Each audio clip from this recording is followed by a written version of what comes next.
Well, we are in week 3 of our Strategy for the Struggle teaching series here that we started at the beginning of October. It's been a great series so far. It has been phenomenal. I've learned a lot. I've been encouraged and inspired a lot, and I think it's been pretty timely for many of us as well. And if you've missed a week, let me just encourage you, if you missed anything, go back on the podcast. Listen to the podcast. You can watch it now in the Faith app or on our YouTube channel. You can watch the podcast as well, but go back and listen or watch the messages. Pastor Jason gave a great word last week. I spoke the first week, but the crux of the series has been on this idea that I think we all have a strategy for winning in life. Like, none of us go through life thinking, okay, I'm going to walk through life and be a loser. Like, none of us do that. We all have a strategy for winning. We all have a strategy for achieving goals and dreams and all those types of things. But the problem is when we begin to work towards those goals and dreams that God's placed in our lives, we inevitably run up against obstacles and struggles. And the problem is most of us don't have a strategy for the struggle. So when things don't go your way and when things don't happen along the time frame you think they should happen in, how do you react to that? Because how you react is really the strategy or lack thereof that you're employing during the struggle. And so this morning, we want to draw our attention to having a strategy for overcoming the struggle that we encounter in our lives. Now, we've been looking at the life of a guy named Joseph, whose life really epitomizes what it means to have a strategy for the struggle. Joseph's story, if you don't know it, is found in the very first book of the Bible, a book called Genesis, towards the end. And just to kind of get everybody on the same page, Joseph was about 16 when he has these dreams, and these dreams have his family bowing down to him. It basically puts Joseph in this position of importance and significance, and he makes the mistake of going around telling everybody, hey, I'm going to be a somebody, y'all are bound down to me, isn't that great? Like, he's telling everyone the dream, and there's a problem for Joseph. Not only is that a little arrogant, but Joseph happens to be the favorite of 12 sons. His father Jacob has 12 kids, 12 sons. Joseph is the favorite. If you're a parent and you have a favorite, don't tell people. Hopefully this will serve as a warning. You should not pick favorites, right? Because what happens is that the favorite son is sent out one day to check on his other brothers who are shepherds out in the countryside. They see Joseph. They're already jealous of Joseph. They already look down on him because he's the favored kid. Well, they now are angry because he's got these dreams about them bowing down to him, that kind of thing. And so they see him coming and they're like, hey, you know what? Let's get rid of him. Will kill him. So when he comes out, they grab him, they throw him into an empty cistern or a pit. And that's where we were at in week number 1. We learned about the struggle of hurt. All of us will encounter hurt in our lives, and we learned about how we can overcome the struggle of hurt. And there's a strategy that we have to employ, and that strategy is this. If you want to overcome the struggle of hurt, you've got to trust and surrender your life to God. Trust and surrender to Him, and you will overcome that struggle of hurt, and you will find yourself in a place where you'll begin to allow God to have healing flow through you and work into your life. Well, his brothers see a caravan coming in the distance, and they decide, you know what? We don't want to kill Joseph after all. That might put blood in our hands. That's not good. Let's just sell him to that caravan as a slave. So they pull him out, they sell him as a slave, and they make up this story to their dad that says, hey, Joseph was killed by some wild animal. We found his coat shredded to pieces. And so his father thinks he's dead. Meanwhile, Joseph is heading out to Egypt, and there's a guy named Potiphar who buys Joseph. Potiphar was the captain of Pharaoh's guard. So what that means is he was a really high military official. That's all you need to know, that Potiphar was a high-ranking military official. And so he brings Joseph into his house, and everything Joseph does is highly successful. So successful that Potiphar doesn't worry about anything except the kind of food that he'll eat at night. That's it. Along comes Potiphar's wife. Now, Joseph has been incredibly successful at all that he's done. He has access to everything he could want, but Potiphar's wife gets these kind of googly eyes for Joseph, and she makes advances towards him, and Joseph says, wait a minute, I have access to everything and anything I want except for you because you're my master's wife. I could never do that to him. And that's where we were at last week. All of us will encounter a struggle for temptation. A struggle of temptation. And how do we overcome that struggle? We overcome the struggle by doing what Joseph did. Our strategy is to run from it. You run from temptation. Joseph ran out of Potiphar's house. And how many of y'all know, though, just because you do the right thing doesn't always mean you get the right reward? As Joseph is running out, Potiphar's wife makes up this story that he tried to rape her. He finds out about it. He gets angry. He throws Joseph in prison. So here's Joseph in prison for a crime he didn't commit. He's innocent. But while he's in prison, the warden gives him some responsibilities, and he's so good at what he does, the warden says, man, why don't you just run the whole thing? It's the one case where the inmates ran the prison and it worked out, you know? Like Joseph's running the entire jail, and he's over everything that's taking place. Two of Pharaoh's officials find themselves in prison, the baker and a cupbearer. Cupbearers were guys who did all of, the wine tasting and food tasting, and they served the king, okay? That way, in case they were poisoned, you would know because the cupbearer would fall over dead. How would you like to have that job, right? So that's his job. So anyway, so they're in jail, and they have dreams, and they tell Joseph their dreams. Joseph tells the cupbearer, great news, in 3 days you're getting out of here. Baker gets really excited. It's like, hey, here's my dream. And he tells Joseph his dream, and Joseph's like, all right, bro, you getting out of here too, but you're going to be a dead man. Like, it ain't going to work out so well for you. And that's where I want to pick up here today. Genesis chapter 40, verse number 20. Genesis chapter 40, verse number 20. You can follow on the screen if you don't have it on your phone or don't have a Bible with you.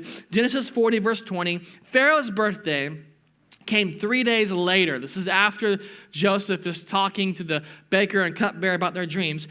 It came 3 days later, and he prepared a banquet for all of his officials and staff. He summoned the chief cupbearer and chief baker to join the officials. He restored the chief cupbearer to the former position, so the cupbearer got off scot-free. He's going to be a free man, right?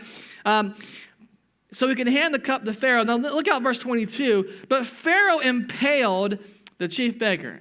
So he's over.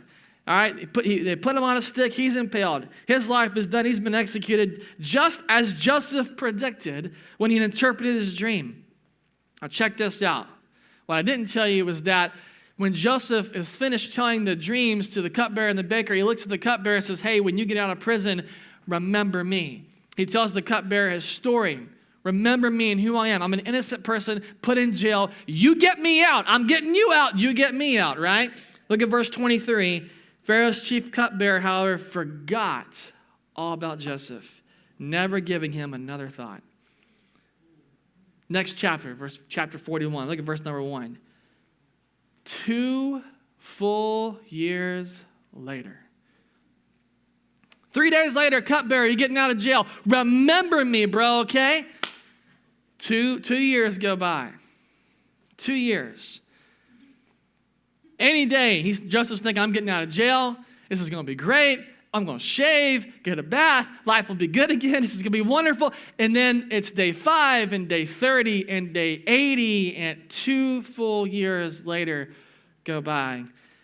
Pharaoh dreamed he was standing on the bank of the Nile River.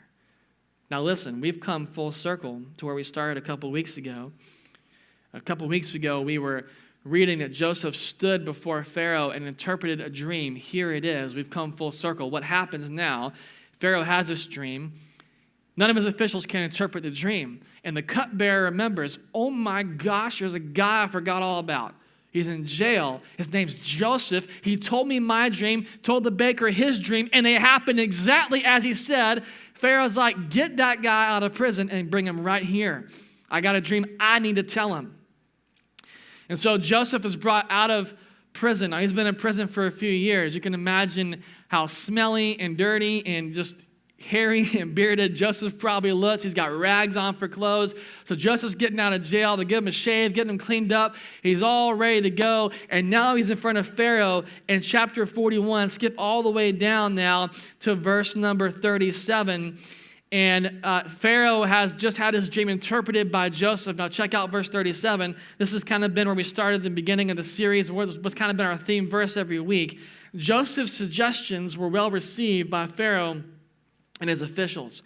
And so Pharaoh asked his officials, can we find anyone else like this man who's so obviously filled with the Spirit of God? Then Pharaoh said to Joseph, since God has revealed the meaning of the dreams to you, clearly nobody else is as intelligent as you are. You'll be in charge of my court, and all my people will take orders from you, and only I, sitting on my throne, will have a rank higher than yours. Now listen to this. It's 2 years that go by, but it's even longer than that, because remember, Joseph is about 16 years old when he has the dream. It's 16 years from the time he has the dream to the time he stands before Pharaoh, interprets Pharaoh's dream, and Pharaoh says, hey, you are my number 2 guy. 16 years go by. I said, Pastor, what's the struggle this morning? The struggle is simply this. I wonder if you have a strategy for the struggle of waiting. Do you have a strategy for the struggle of waiting? Let's pray this morning. Father, we love you. Thank you for who you are and your goodness and grace. You are an incredible and mighty God. Lord, I pray today you would open our hearts and our lives, and I pray you'd speak to us, Lord. And whatever it is you want to say to us here today, may we be receptive to it, I pray. Shape us and mold us here this morning. We love you. We praise you. We ask this in your name. Amen. I think it's entirely accurate to say that when we wait, it feels like we're in a prison sometimes, right?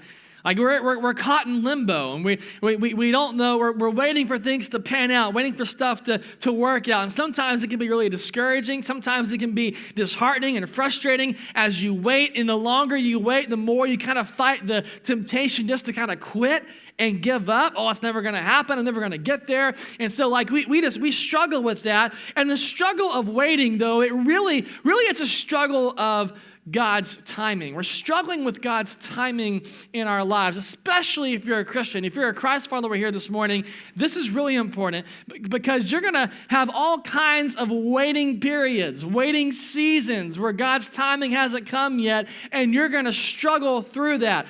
Everybody struggles with God's timing. Don't pretend like you don't, because you do. Some of you struggle less because you are further in your walk and you're more mature in your faith. And so you struggle less, but nevertheless, all of us struggle to one degree or another with God's timing in our lives. And so we struggle with those seasons of pain and discouragement and frustration that often accompany a season of waiting, and we will feel oftentimes stuck, right? You feel like you ain't going anywhere. I'm stuck. I'm never getting out. That's what we feel like sometimes. I hate waiting. I don't know about you. I hate it. I'm better at it than I used to be, but it's not like I don't enjoy it. You know? And all kinds of pain and discomfort comes with waiting. And I love my wonderful wife. I wait on her a lot. I like to be on time anywhere I go. In fact, I think to be on time is to be 10 minutes early. That's how I operate. That's me. My dad operates that way. My grandfather. I got the gene, all right? So I love to be early. That's on time. I married a woman who said 5 minutes late means we're fashionably on time. No, we are not. We will miss the trailers in the movies. We can't be 5 minutes late. We got to be on time. Whatever it is, like we got to get there. And she looks amazing and wonderful and beautiful when she comes down those stairs. But I just wonder, baby, if you'd started. I got to the point. She's not here today. She's working. So I got to the point where I started telling her, hey, if we got to be somewhere at 4 o'clock, sweetheart, we got to be there at 3:30. Because I know that she'll get ready early and we can leave on time and get where we got to go. I don't like being late. We're not wired to like pain, discomfort, frustration, all those types of things that will accompany us when we're struggling in the waiting. We don't get excited about pain. If you do, you need counseling. You need help. No one gets excited for that. We don't look forward to timing being off. It's supposed to happen here, but it happened at a different time, or it hasn't happened yet. We don't like that kind of stuff. And so what happens when we get in the season of waiting, it is natural for us to go through this sort of like get me out kind of attitude. Get me out. I want to get out. I'll do whatever it takes to get out. And the problem with that is it damages our spiritual confidence in God. And so what happens there is that desire to get out will overtake the desire to do things in God's timing, which oftentimes means wait, right? Oftentimes it means wait. And so we'll try to fix everything ourselves. We look for our next move without consulting God. Like, hey, you know what? Like, I could pray about it. I could fast about it, but he may not answer right away. What if he answers 3 months? I got to know now. And so there are moments, I think there are moments where, look, you ain't got to pray about it, just do it. There are moments for stuff like that, like common sense things, okay? But that is not the rule for everything in life. Like, you don't want to use that blanket across. No, you need to consult with God. Every major move we've ever made in our lives, we have always prayed about and waited for God to provide an answer before doing anything. We want to be in God's will. We want to be in God's timing. We always do that kind of stuff. And so what we'll do is we'll oftentimes skip it. We'll try to fix it ourselves. We'll look for a coping mechanism that brings a feeling of escape. And that's a whole different sermon we could go down right there. But there's a lot of different coping mechanisms out there that we use. Food, alcohol, drugs, pornography. Maybe it's gaming. Maybe it's just playing too much, golf, watching too many sports on TV, shopping too much. I could go down the whole list. We look for coping mechanisms to make us feel better and have a way of escape instead of looking to God for our peace in the time of waiting. And if we're not careful, what we'll do when it's all over is we'll kind of beat our chest and we'll say, hey, God, I took care of this for you. I took care of it for you. It's all good. I got it. If we're not careful, we'll say, hey, God, if you really cared, you would have gotten me out of this a whole lot sooner than what you did. I had to make sure that I got myself out of it. Of course, the problem is when we do that, by the way, is that we don't realize we've just prolonged our season of waiting by who knows how long because we've made our mess that much bigger because we can't get out of ourselves. If God loved me, he would have got me out of a season of pain. We'll reason that sometimes, right? And I think there's a mistake that we make often as Christians. We'll make a mistake where we believe that, hey, if I'm following God with all my heart and soul, I should not have to struggle. I should be okay. I should get all the breaks. It should all go my way. It should all work out. When you study the life of Joseph, man, the guy didn't get any breaks. Time after time after time, it got worse. Well, before it got better. And oftentimes, that is kind of the way it works with God. Things tend to get worse before they get better. Joseph's left in prison for 2 years. Timing is off. The pain is real. The struggle is real. How do you overcome the struggle? Well, there's a strategy that he used, and that strategy can be found in the New Testament. The letter that James wrote wasn't written yet, but James provides an answer to the strategy for overcoming the struggle of waiting. And Joseph, I believe, we really employed that in his life. And James says in chapter 1, verse number 2, dear brothers and sisters, when troubles of any kind come your way, consider it an opportunity for great joy. For you know that when your faith is tested, your endurance has a chance to grow. So let it grow. For when your endurance is fully developed, you'll be perfect and complete, needing nothing. Our strategy for the struggle of waiting hinges on two important keys from James. Two important keys from James right here. And the first key is this. You got to consider the promise. When you're in the struggle of waiting, consider the promise that's there. We like to avoid pain, discomfort, and bad timing, but James says, hey, when you're struggling, count that as an opportunity for great joy, which sounds absurd. Nobody counts struggle as an opportunity. No one counts frustration and pain and waiting as a great opportunity to get excited and have joy and all that. No one does that. But James is saying, oh, wait, no, you need this. You need this. I'm not a mathematician, and I've never really liked math. I was pretty good at math until I got to middle school. And I was all right with numbers. I got to middle school, and I discovered I'm really good at social sciences, history and social studies. English and literature, totally my thing. I could do that all day long. I am the grammar Nazi. I get on the people all the time. It's just me. I can't help it. Math, not really, because what I discovered in middle school was math and English got together, had a baby, and it's called algebra. And so that was really tough.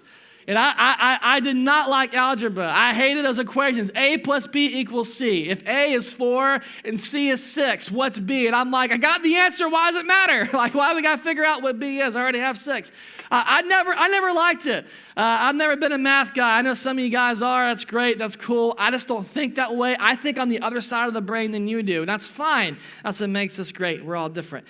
But I struggle with algebra. And I wondered as we were going through the sermon, what if we looked at God's timing and the struggle of waiting almost like an equation where we have Jesus as A and C as the dream? You know that whatever God-given dream you have in your life, whatever God-given vision that has been planted inside of you comes from the Lord. It comes from Christ. It comes from Him. That's great. You know it comes from Him, right? The problem, though, is that you can't just stick with that answer of, I got Jesus and I'm good. Because there's B.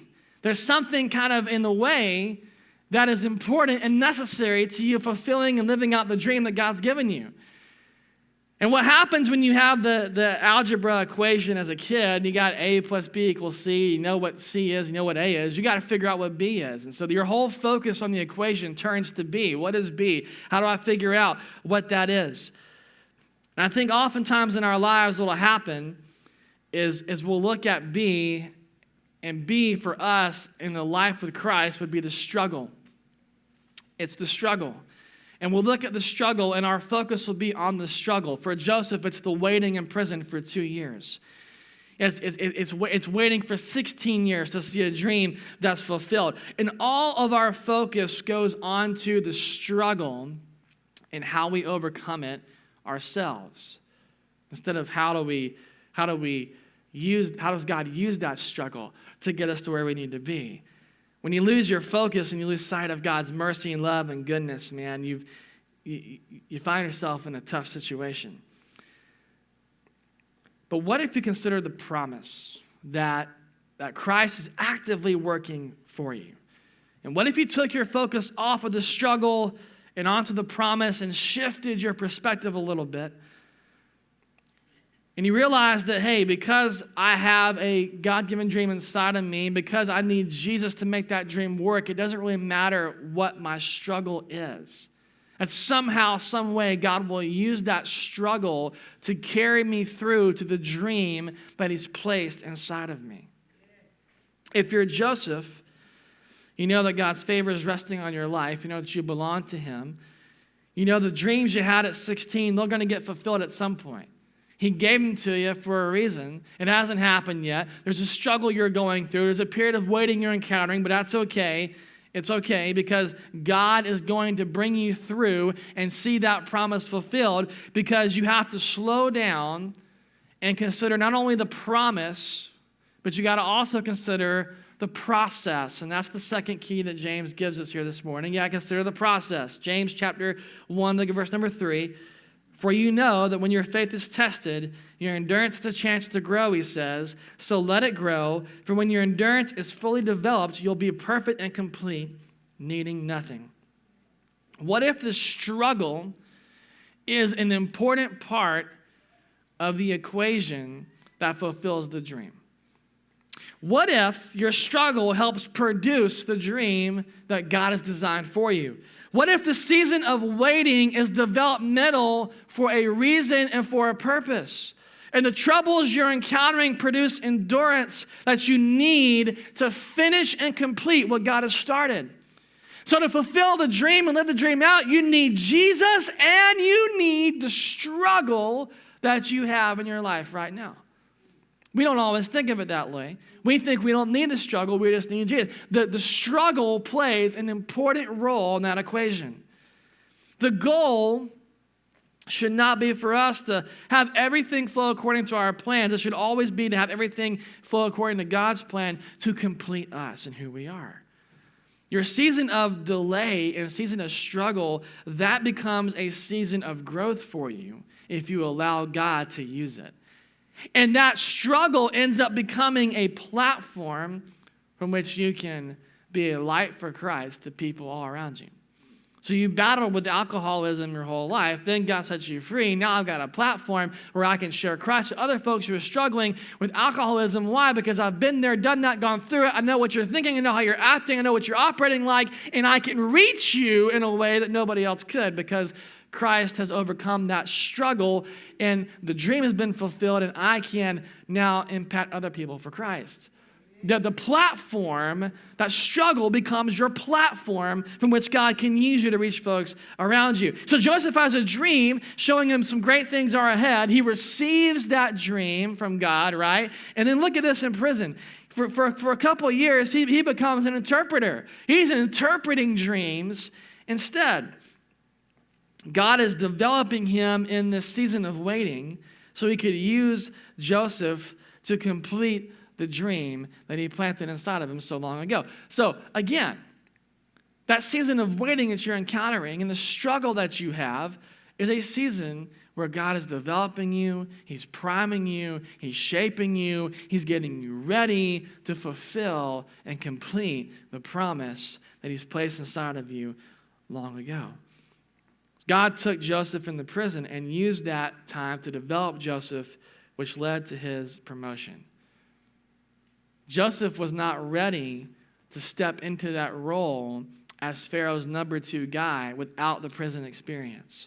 He may have felt like he was ready. Okay, I'm in Potiphar's servant and I'm crushing it and I'm doing a great job and maybe he felt like, hey, that will prepare me to do bigger things down the road. Maybe I could step in, but there's no way he could have stepped into that role. He wasn't interpreting dreams yet in Potiphar's house. He had to go to prison to do that. There are certain steps on your journey that God's taking you as you might think, hey, I'm ready. I can step out. I can do this. And God's like, nah, man, there's a couple more things I need to do through you before you really are ready. And if you step out too early, what you might think is a big promotion and big platform pales in comparison to what God's actually prepared for you, and you'll miss it. You got to stay on the journey, go through the struggle, be developed, because that way you will be ready for what God has you for down the road. Your delays, your detours, your pain are not the absence of God's presence. They actually point to God's work in your life. He's working in you and through you to complete you. So what if we consider the process that testing faith produces endurance? And that when your endurance develops and it grows, you become complete, needing nothing else. James says you lack nothing. What if we could pause in the middle of the struggle and just say to God, okay, I don't like this period of waiting, hurt, whatever it might be. But Lord, how are you going to use this struggle that I'm encountering for your glory? How are you going to use this struggle to develop me and prepare me for what it is you have me do tomorrow? How are you going to use the struggle and the season of waiting in my life to impact people with a platform that I would never have thought would have been imaginable? How are you going to do it? And what if we just stopped and asked those questions and changed our perspectives? Jenna, come on up. I think if you're finding yourself this morning in a period of waiting, and you're struggling, and you're focusing on the obstacle, and you're focusing on the struggle, and you're focusing on all the things that are keeping you from maybe what you think are reaching your potential and reaching that dream. What if you just stop focusing on those things and you just focus instead on Jesus?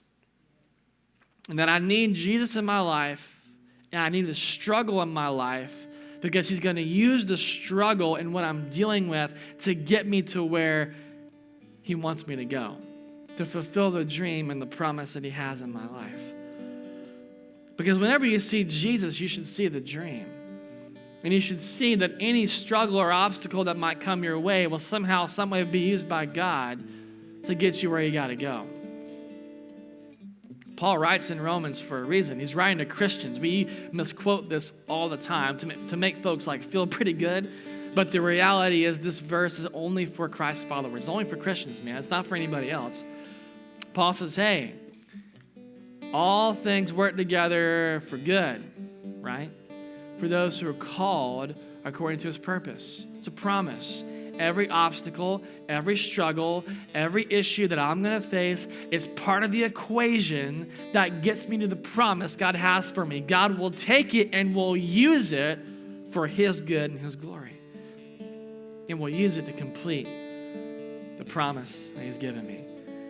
Have you considered the promise and the process this morning in the midst of the struggle that you might be facing in your life today?